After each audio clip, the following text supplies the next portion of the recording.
Bonjour Samuel. Bonjour. Allez, on va partir en Autriche et vous allez nous parler tennis. Tout à fait, oui, avec Joe Wilfried Tsonga qui a livré une grosse bataille à Vienne en demi-finale face au Croate Ivo Karlovic. Du haut de ses 2,8 m, il s'est avéré être un adversaire redoutable, mais c'est finalement le Manceau qui le bat en 3-7, 5-7, 7-5, 7-6. Ça s'est terminé au tie-break, qu'il remporte avec 8 points contre 6 pour son adversaire.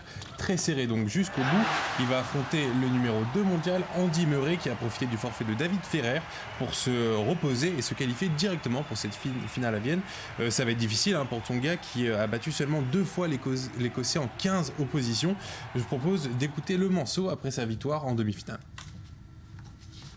Oui, c'était un match très difficile. Je crois que la clé, ça a été un peu lui. Il m'a donné le break dans le deuxième set.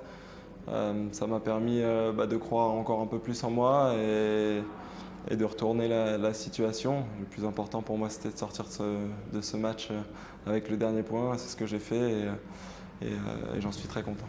Allez, on va voyager en Malaisie pour le Grand Prix moto, Samuel. Oui, c'est ça, une victoire surprise de l'Italien Andrea Dovizioso avec sa Ducati à Sepang. À 30 ans, c'est son deuxième succès dans la catégorie reine.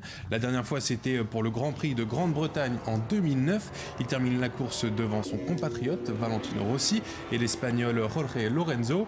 Une course anarchique puisque 3 concurrents sont sortis de piste avec une météo très capricieuse. C'était le cas de Marc Marquez, qu'on vient de voir sur ces images, qui termine la course à la 11e position. Mais qui a déjà le sacre du championnat du monde cette saison. Dovizioso devient le 9e pilote à s'imposer en 17 courses dans la catégorie reine cette saison. C'est un record.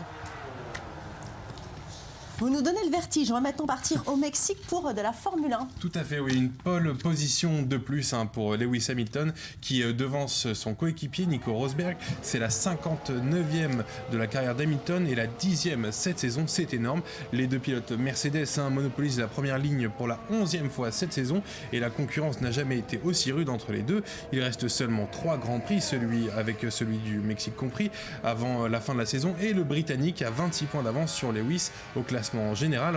Rosberg touche donc du bout des doigts son premier titre mondial, puisque même si Hamilton remporte tous les derniers Grands Prix, Rosberg peut se contenter d'une 2e place pour être sacré. Une course qui est donc à suivre de très près. Top départ ce soir à 20h. Allez, direction la Grande-Bretagne maintenant pour du rallye. Oui, alors pour la 12e et avant-dernière épreuve du championnat du monde des rallyes 2016, c'est le Français Sébastien Ogier avec sa Volkswagen qui est en tête au terme de la 19e spéciale. Il est suivi par l'Estonien Ott Tänak et Thierry Neuville à la 3e position. Le Français Ogier, quadruple champion du monde, a déjà assuré son trône au classement général, mais la bataille se joue maintenant pour le titre de vice-champion du monde entre le Belge Thierry Neuville et Andrea Mikkelsen et également Hayden Paddon. On va passer à des images insolites du ski en montagne, mais sans neige. Tout à fait, ça se passe à Tignes, une vidéo décalée où 2 sportifs impatients, Mathieu Navillode et Cédric Puguin, ont décidé de ne pas attendre la neige pour dévaler les pentes de ski. Regardez.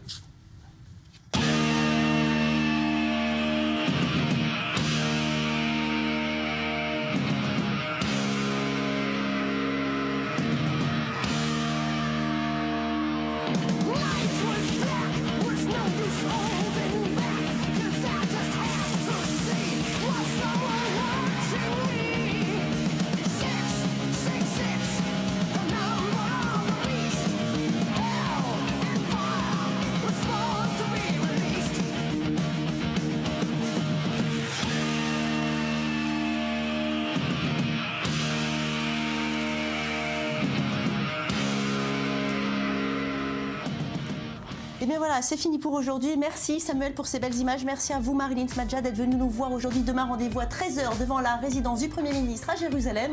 Si vous voulez marcher, vous attendez 500 personnes. Merci Corinne.